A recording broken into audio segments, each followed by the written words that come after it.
This is Richard Campbell from .NET Rocks. I'm at TechEd New Zealand up in the Coromandel room, which is a great word, but people only know it if you're in New Zealand. I've actually been to the Coromandel. It's a beautiful area of New Zealand. And I'm with Wayne Ewington. Nice to meet you, Wayne. You too, Richard. So what do you do for Microsoft? I work in the consulting side of the business, predominantly working around SharePoint. Also do a bit of Visual Studio Team System, as well as Team Foundation Server as well. So SharePoint big in New Zealand? It is. I mean, New Zealand's quite an interesting type of environment in that it's quite small. We tend to try and do things on ourselves, okay? And so we have deployed usually early adapters on stuff like that, and we tend to break easily, or break softly, as we say. Well, and I also realize that the connectivity off the island is expensive, and so it's important to run your infrastructure in-house, that seems. Very much so the case. I mean, if you look at something like Azure, it's based out of New Zealand. So, it needs to be. It has to be, right? Yeah. And then you look at the bandwidth that comes out of New Zealand. It's not that great. So, in fact, the interesting thing, I do a lot of travel with Microsoft, and the best internet bandwidth I've ever had was actually in China. Really? That's funny. Yeah, you wouldn't believe it. I mean, I've played with a lot of different bandwidth areas and so forth, and I've come to appreciate New Zealand.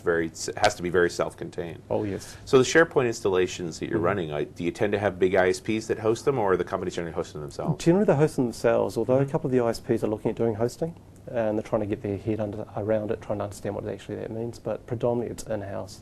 Yeah, I got to see how many big data centers could this country justify? Not that many. Yeah, just a few. It's very and not in the Coromandel either. Right, but there's nothing of the Coromandel. I remember very challenging roads and beautiful terrain, but not a lot of software development going on. That's right. So is SharePoint 2010 being adopted well here? It is. It's been a large take-up on that. There's a lot of organisations either doing it or planning to do it very, very shortly. Although I get the sense, and maybe I'm just being exposed to an environment here, that the developers are very progressive, that they tend to adopt new technology relatively quickly. They do, and I think it's part of it to do with the number 8 fencing wire we have here. And the analogy around that is that we're isolated, we've got to do things ourselves, so let's just get out there and try it. Yeah, just get it going. Exactly, but from a SharePoint perspective, that's actually quite dangerous as well. Really? From the perspective of that SharePoint is very easy to get going with. But the issue there is that not many people do it well. Right, and you tend to build up a dependency on the configuration. They don't follow the recommended guidelines, the practices. You get to an upgrade, you apply a service pack, and it kind of goes smack. Yeah, that's some little cheat you've done now doesn't work the way it used to. Correct. Interesting. So yeah, I've come to appreciate it. I've seen a number of sessions here that are specific on the correct paths to upgrade. That's right. In fact, we've actually done a lot of work under the 210. I mean, we made the mistake under 2007 in that we bought this great product. Here it is, folks, go use it. And people went, now what do we do with it? Yeah, now what have we done? And what are the recommended guidelines and practices? And we've tried to address that under the SharePoint, with SharePoint 210. There was a lot of roadshows that went on ahead of time, a lot of user education, etc. A lot more discussion about governance. Very much so, because that's where people fail. They don't think about governance around that. And these are business problems, right? This is more about how is this company going to organize their data and protect it and maintain it. Also what they can and can't do from a SharePoint perspective. Right. Exactly, because is SharePoint an infrastructure? Is it a platform or is it a service?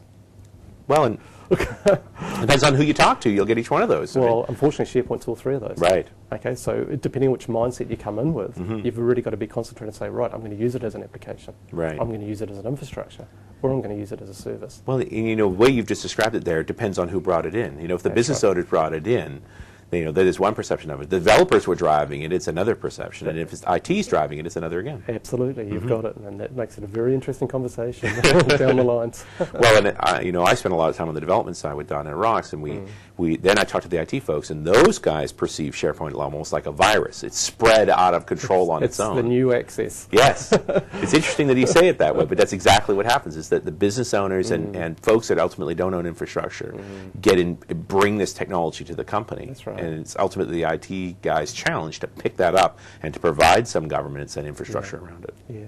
Well, you can do some really good things in SharePoint 210. For example, you can set up a principal name, so you can actually identify who's actually installed SharePoint 210 in your environment. That's interesting. Yeah, and we're seeing more technology coming out of Microsoft that helps us understand what's going on within our networks, what people have installed and what they're using. Absolutely.